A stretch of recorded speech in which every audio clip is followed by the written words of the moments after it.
Oh dear, well, I just got the kettle on. My God, it's cold out there. I've just been to the woodshed. We've had a bit of snow down here. Not very much. Oddly enough, the plastic perambulators that pass for trains nowadays appear to be running. I've heard a few anyway, let me put it that way. I don't think there's as many running as there should be, but they are running some sort of service, which can only be good. Of course, in the old days when I was on it and we had the old, what they used to derogatorily call the slam door fleet, if you did get into real trouble, an engine could come and attach to the front or push it from behind and, you get where you were going. But, oh no, that's far too simple and practical, that is.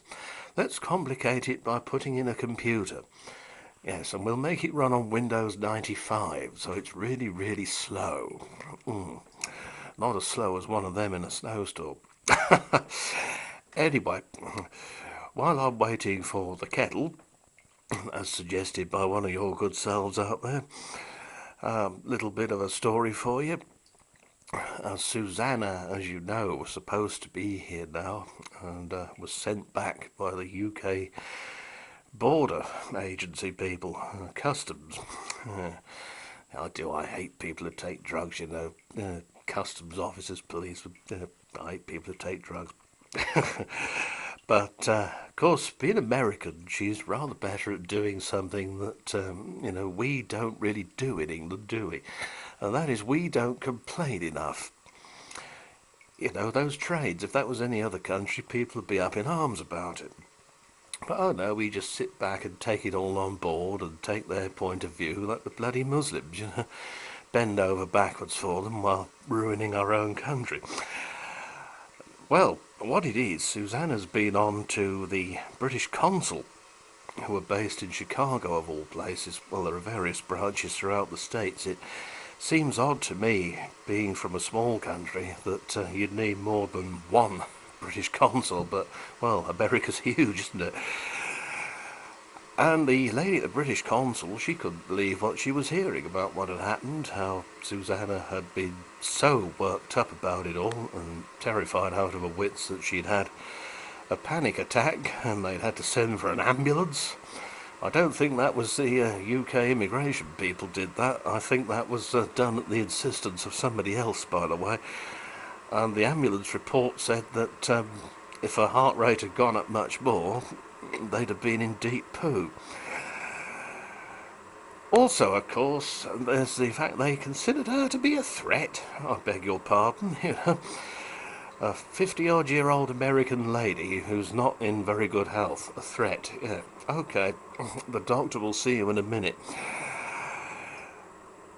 Not a very good advert for merry old England what happened next either, because when I took her back to Gatwick, I wasn't really aware that all that they'd done was to arrange for her to fly to Charlotte, North Carolina, which is nowhere near where she lives, and they just dumped her there and expected her to make her way across town with all her bags, a town she didn't know, to a Greyhound bus terminal on the other side of town, and then take a Greyhound bus with several changes. And you remember what I said about her health?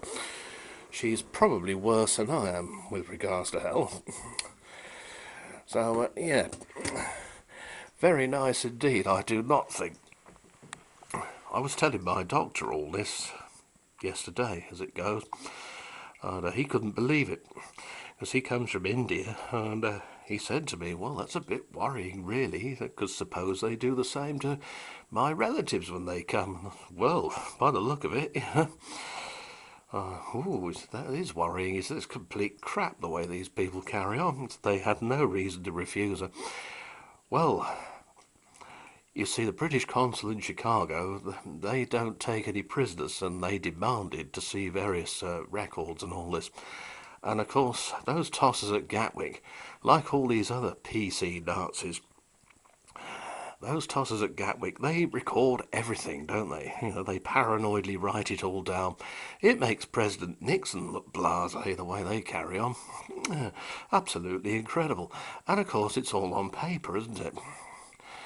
So suffice to say that the British consulate in Chicago and the American embassy are not very impressed with what's happened at all.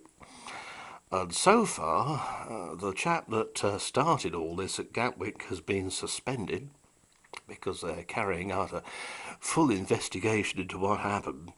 And I get the distinct impression from what I hear from the American embassy, the British consulate, and Susanna herself, that they want blood.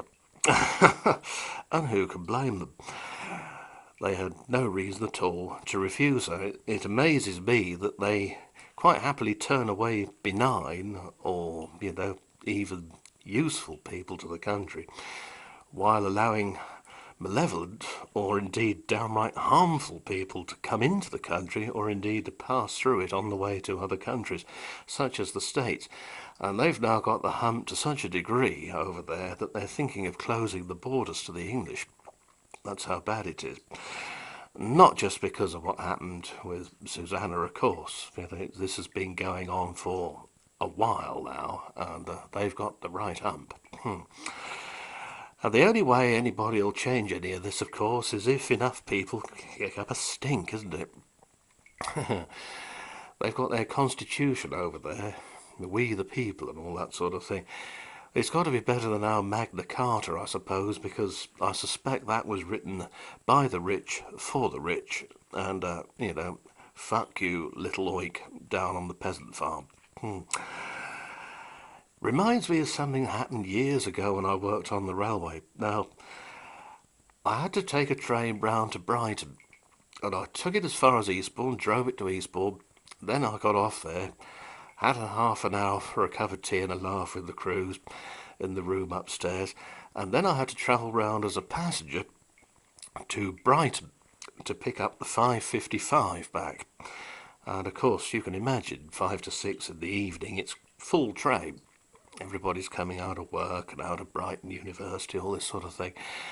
And it's busy all the way here, actually, that one was, all the way back to Hastings. Now, at the time, they were issuing us with these little identity cards, which we were to carry at all times, and we thought it was something of a laugh, really. And of course, because there were so many of us, they couldn't issue them all in one go, so for a while there was a time when some of us had them and some of us didn't. So, just about 10 minutes before this train round to Brighton I'm due to travel on pulls out, I go down to the ticket barrier at Eastbourne, and there's an inspector there, isn't there? And he won't let me through the barrier and get on the train, despite the fact that I've got the full British Railways motorman's uniform on and my motorman's bag and everything. He won't let me on the thing. Said he's had instructions. I said, so have I, to travel past to Brighton as per my diagram here. I said, and you are exactly who? So, anyway, I just said, well, that's it, you made your position clear and I'm going upstairs. So I went upstairs, rang up traffic control in London, and it was weather like we're having now. It was a bit snowy, rather dark and threatening, typical dull, gloomy winter's evening, really. And the controller, he hit the bloody roof, didn't he? The trouble was that because it was snowy and things were a little bit awry, by the time I got through to him, so that I hoped he'd ring up the barrier and give this bloke what for, the train had gone. And guess what? There wasn't enough time for me to get the one behind it and get to Brighton in time. So they lost the 5:55 round, and all those people had to wait, I think, half an hour or whatever it was, in the freezing cold on drafty Brighton Station. If you've ever been there, you know what it's like. It's a huge Victorian structure. So, yeah.